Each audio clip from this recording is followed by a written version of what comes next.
Oh, geez. Did I lose that? Go back. Oh,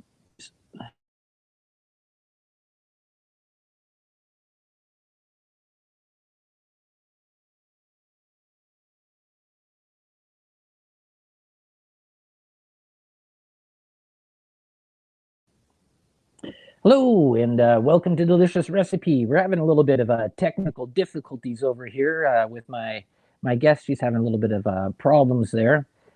Today is October. It's October month, and still Halloween month. This is Alphabet Soup times two, and hopefully my guest Rachel Dodds will be able to join in here in a little bit. If she gets her camera working. I guess it was a little problem with the camera not working, but she couldn't hear sounds and stuff like that. Hopefully, you can all hear me.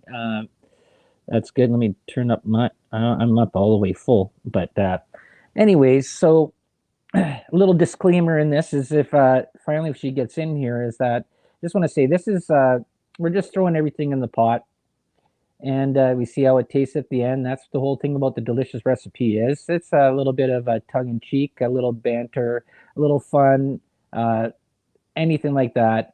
Uh, do your own research on all of this stuff um, to go and check it out. And what this whole part was about alphabet soup, and with it being Halloween and stuff like that, about words have meanings and words and symbols and there was a big thing that happened back in the 80s and for people that grew up in the 70s and will quite remember this in the 80s when the PMRC and the MAM, Mothers Against Music, the religious right, I guess you would say, or religious group there went against music and were saying that there was background hidden messages in music that was linked to satanic verses. And there was certain songs because there was a very strong religious aspect to how do you say it, to rock and roll music. And this sort of, if you want to remember the show or the movie Footloose, you could remember that one there, where it's all about how uh, a very strong religious community took over and dancing was sort of illegal and they got oh, she might be back here now. There she is. Okay, to the stream. There she is. Hello there, Rachel. Okay, well, I'm not sure I can still hear. I can't hear you yet, Okay, but I got the well, camera figured out. okay, well that's good. I can hear you. I can hear you good. So that's fine. Hang on 1 second, Del. Yeah. Well, at least we're rolling here anyways. But this goes Can you into a hear me whole. now? Yeah, I can hear you. Oh yeah, for sure. Yeah, Fortunately, I still can't hear you. really, eh? Okay, I can hear you. I can hear. I don't know what to do, Del. I'm so sorry about all these technical issues. Yeah, that's okay. You know what? I gotta try and use sign language. Okay, let me try this. Uh, hold on. Okay, this is your topic.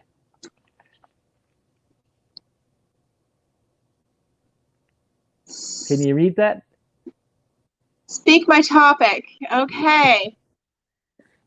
Well, we're not going to be able to do very much interaction because I can't hear you on the other end. But just give me 1 second here to get my camera back. And this is why I don't do video very often, because I'm absolutely inept at the tech part of it.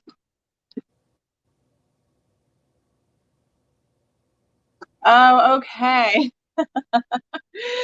Okay, well, my apologies for wasting almost 5 minutes of your time here with me trying to figure this out. So in the spirit of Halloween, we were talking about casting spells. And essentially, um, it's really talking about the language and the words we use. And I just wanted to mention a few things before we actually get into the topic, and that I'm not an expert on the English language or this particular topic. The reason it's interesting to me and where I come from at it is a space of mindfulness. So I'm always very mindful of the language I use, yes, with other people, but actually more so with myself. And that's actually the coaching that I provide people, is how do you speak to yourself and the words that we use for ourselves. So I come from a place in terms of conscientiousness of mindfulness. Now, the other thing I want to just kind of put before we get it more into it is that absolutely there is this attempt to, um, you know, make this seem like, oh, it's all hocus pocus and it's very silly, and that it's just coincidences that words have the same meaning and this and that. And they want you to think that. What they're trying to do is take away our power to understand and fully understand the magic behind words, their ability to cast spells, and their ability to control. Because I can guarantee you that although they try to minimize its impact and its importance, the world at large, our institutions, the government, religion, universities, any kind of educational institutions, they all very much know the power of words, the vibration they carry, the meanings they carry, and it's all very done and it's all very deliberate. So let's just keep in the forefront. This is very important. This isn't just hocus pocus. The third thing I wanted to mention too is that it's a subject that's actually very difficult to get good information on. If you just want to go, it doesn't matter what browser you go to, but most certainly I would encourage something more along the lines of a Brave browser, which will probably give you a lot more results. However, there's not a lot of information, which is why, Del, I had asked you to put the link down to that book that I had mentioned called Word Magic. It's the powers of the powers and occult definitions of word, and it's one of the better books that are out there. And it really does explore the topic a lot broader, I should say. So, just to start off, let's just talk about words before we get into some specifics as to words that people can pay attention to. Because what are words? Basically, I mean, they're the things that come out of our mouths. They have vibration, they have frequency. Somewhere along the way, another human being had to give a certain concept a word. So a lot of times there's a lot more meaning behind a word than we really tend to register. So that's really important to acknowledge. Basically, like, words are, they're the commands that govern our subconscious. And symbols. Okay. You don't have a Sharpie, do you? I can't really read the pen on your paper. Okay. So here is it interesting that we're doing a show on words that cast spells, and I can't even hear your words. You've been muted out on my end. Well, people can hear, because I'm looking on YouTube there too. If people are looking there, if you can't hear me, I can hear her, and I can hear us on the TV. Like, I can see us here, and it all comes out Yes. together, and it is working. But some part there, your microphone doesn't work. Okay. Okay, symbols. Okay, these are. Okay, hold on. Yeah, so for Pat specifically on that note, when you showed the TV, that's actually where the biggest, the most obvious one in the room, isn't it? Is that exactly, yes. So let's even start with the biggest, probably let's call it a perpetrator. That's really what it is. Television, right? It's a vision. It's intended to speak a certain vision, instill a certain vision into people, to control the subconscious, to lead the subconscious to a certain place. So we've all come to realize that about television. And the words that are used in scripts, the words are, that's exactly, it's a script. It's intended to lead you somewhere. And then if we think about, what we use to control the television, a remote control. So it's controlling us remotely, right? Through our mind, through our subconscious, by using certain words specifically. So if you're watching a certain television program, because that's what it's doing, it's programming, and you want to change, you change the channel. Well, we know what channeling is, right? It's an exchange of energy. That's essentially what it is. It's an exchange of thoughts. That's what channelers do. They channel words, thoughts, ideas, emotions from another source. And that's exactly what the television is doing. And that's why it's, we need to be mindful of what, sometimes we just have a TV on in the background. And we need to be mindful of what's going on in the background. What's it actually putting into our brains? And that's why they say one of the most dangerous things you can do is fall asleep with the TV on. Because you do not know what's being instilled into your brain when you're listening to the TV. You've fallen asleep. Now you're, in a different level of consciousness, and these words are still seeping into your brain.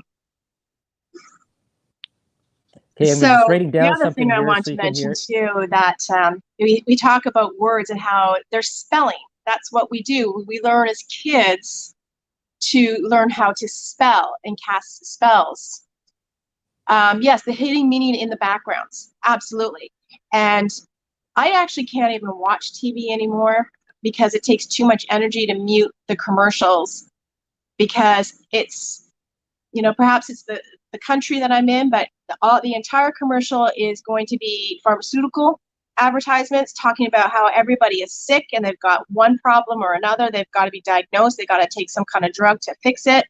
Or it's a lawyer, how, if you've been in an accident and, you need help and this is going to happen to you, and it's a commercial break. And while you're watching this, whatever program you happen to be watching, you're being told you're sick, something bad's going to happen. You better make sure you know how to hire a lawyer. You could get into an accident. So that's all the commercials are. They're gone. Seem to be the days where there was like a somewhat amusing commercial for cat food or something like that. I don't see them anymore.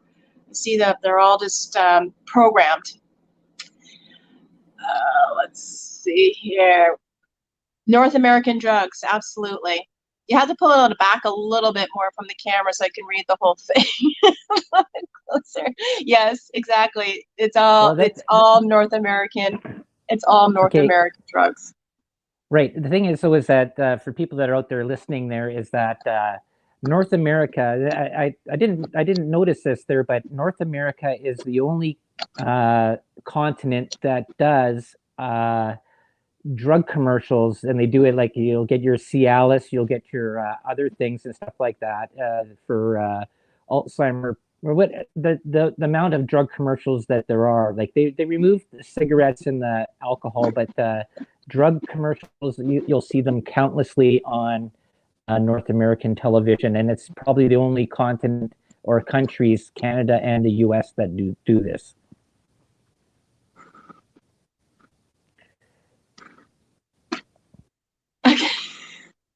I absolutely love talking to you, and these technical issues are definitely making things a little bit. It's disappointing, and I do apologize for that.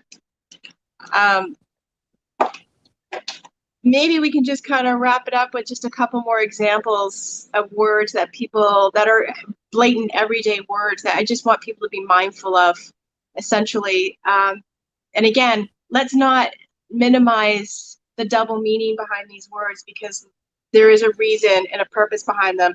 So you're lying in bed and you're just coming out of your sleep. You sit up, and now what are we when we sit up? We're awake. So then we get up, we shuffle into the kitchen, and the first thing you're going to say to the person in front of you is, "Good morning." But let's talk about what awake is and what morning is. Awake is a gathering of the dead. We're waking up awake. We're at awake. We've come out from our sleep. Now we've come back to life, but we're actually awake. We're at awake. And good morning. It's basically essentially we're morning. And then you shuffle off to the workplace or out in public, and one of the first things we greet each other with is hello, which is hell. Hello. Or oh backwards, oh hell. And we start programming our subconscious mind right from the beginning of the day in terms of, oh, awake, good morning, we're morning, and low, oh hell, and these words do have this symbolism, and they do carry an energy, and this is the energy that sets the tone. That's just a little tiny sliver of what we're exposed to on the run of a day. But really what I would encourage people to do is just pay attention and look at the double meanings of words, and explore the topic a little bit more, because there is very much, like I said, don't think for 1 minute that the institutions out there, legal, especially the legalese and the terms and words that they use specifically to make us feel powerless and minimize us, is absolutely part of the purpose behind the words that are used. So I don't know if you have any more notes you want to add there. Yeah. Okay. This is one thing that people out there might be listening to and can hear from my side, is that you've noticed this a lot. It's not just even from the government; it's also from the media news, mainstream media. Let's see if I can hold it back there. She can read this, and then absolutely, yeah, absolutely. Okay. So this comes into an issue that people get really wrapped up onto the way that words have been used in political parties and things like that, where the word has been sort of manipulated, and we've seen over the course of the last sort of 20 years, so 20 years of words being manipulated and the words changing, where they're trying to change history. Just hold on 1 second here. I'm going to write this so that she can see this. And it's...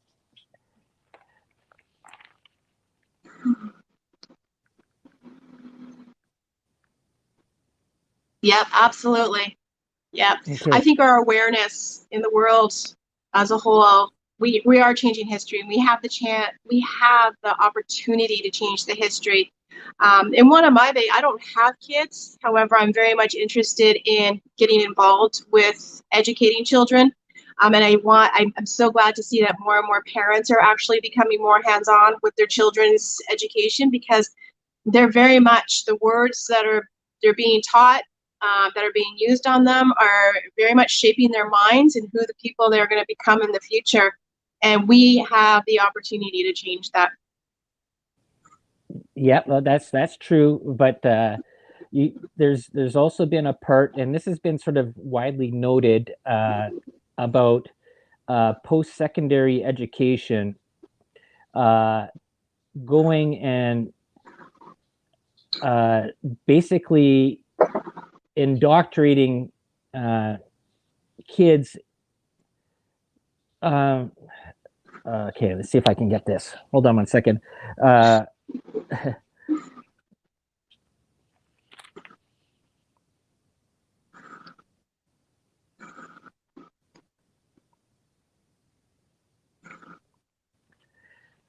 Right. This comes into a whole big part about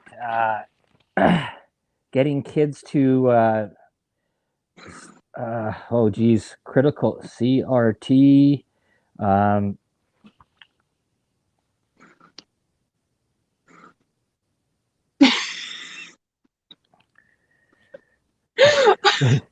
There's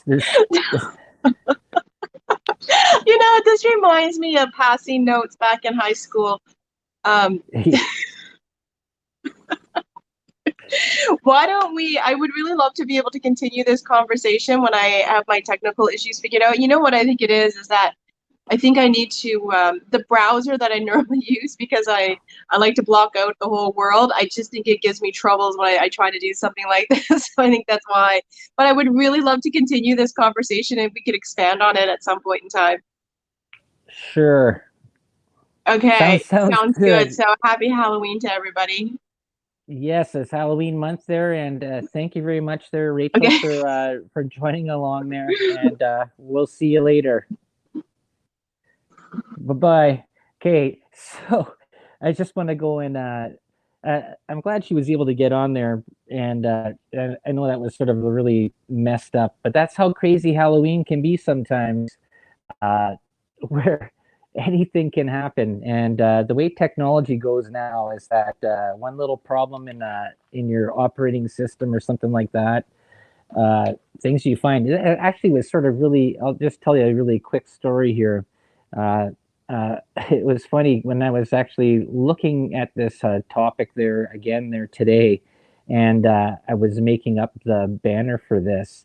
All of a sudden, I had YouTube in my recommendations page put up all these different videos, like just in recommended, just all the stuff about hidden meetings and songs and movies and cartoons. And I didn't even look for this stuff. And you have to really start to think, if you haven't been thinking about it, but you really have to sort of wonder, is how is our technology actually sort of come to a place where it is now, where devices are picking up or recording, and a lot of people will say no, they're not recording. They don't record you at all. None of that stuff happens. They're not listening to you. They're not picking up your what feeds you're watching on your shows and giving you recommendations. But because they always say that that's like a tinfoil hat conspiracy, people. And there's been so many people that have done, uh, I guess would you say, experiments on this, where somebody will go and watch doggy videos or puppy videos, and all of a sudden their whole thing is recommended with puppy videos because that's the way the algorithm is. And you have, I don't know. There's been even mainstream media. Geez, that's even the worst part out of it. There is that there's a lot of videos you can watch on the internet and watch off of YouTube or any other channel where you'll see uh, a mass amount of news organizations in different counties that are saying the exact same script, using the exact same words, saying the exact same things. And this is actually pretty funny. If you watch some of these there, you can look these out and you can go and research all this stuff yourself. And that's the way it is. Uh, that's what I tell everybody. Research this all out yourself there. You can go and look this stuff up.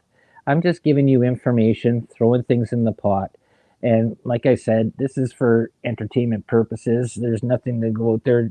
You don't know how greatly this has been sort of done in this manipulation of marketing and stuff like that. Marketing and they actually make jokes about this in some movies. And oh, there she is again there. Oh, no, maybe not. Okay, but it's it's just funny how the power of words are. And this has been a thing that's sort of happened. I talked with this with Laura Lee too. And she wasn't here. She could have filled in for Rachel that wasn't able to do with her technical problems. Is that they always say that words matters. Actually, first before it was sticks and stones may break my bones, but words can never hurt me. And then all of a sudden it became words were the worst things, period, that can harm me. And certain identity groups, whether they're the alphabet gender groups or uh, whatever you want to call them, different ethnic groups. They've taken this part where they've worked on this word power, that words are more uh, hurtful than anything else. And this is the sort of thing that you wonder about. And even though it's being sort of Halloween, where people get to go and dress up in costumes and be their favorite characters, uh, like I said there at the beginning when I was trying to tell Rachel, there is that words have power in a way. Yes, they are. They're strong. They can convey a message. Same with like in songs, the words in the song can convey a message. That can create a feeling, the vibration of everything like that. But also, the part out of it is that it's up to you to decide how you let words affect you, and that's where I think this whole part comes down to. Because you know what, somebody dressing up in a costume should not bother you in the least. Doesn't matter what they look like. And we've done this whole sort of 180-degree turn from the early 1900s to now we're in the 2000s, where we pick and choose what we find is offensive or what we find is wrong with somebody, their point of view, uh, and it's it's a sad state of affairs that we've gone to this part here. And you know what? And you get this gang up mentality. I guess with the whole part is even with the internet, we've come to this part there now where people can just pile on and send the cops to your house if they wanted to. I thought this was actually sort of a weird sort of thing where they do this doxing and say that somebody's done something and then they send the police to your house. That was in the States, I believe. But it's just a really weird place there where free speech has been sort of taken away from people, and the people that want free speech, they're the same people that want their own free speech that are taking away free speech from somebody else. That's sort of just the way that it sort of goes. But yeah, it's sort of crazy, and I don't know. It's Halloween week there.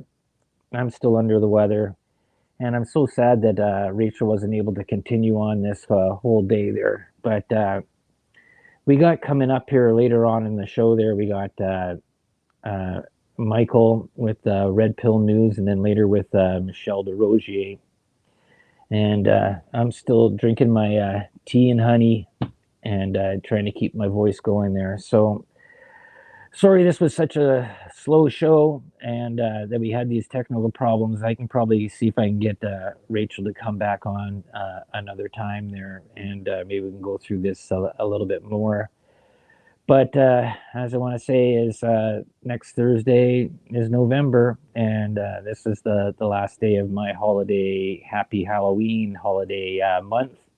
So I want to thank you all that tuned in, and we'll see you all next week.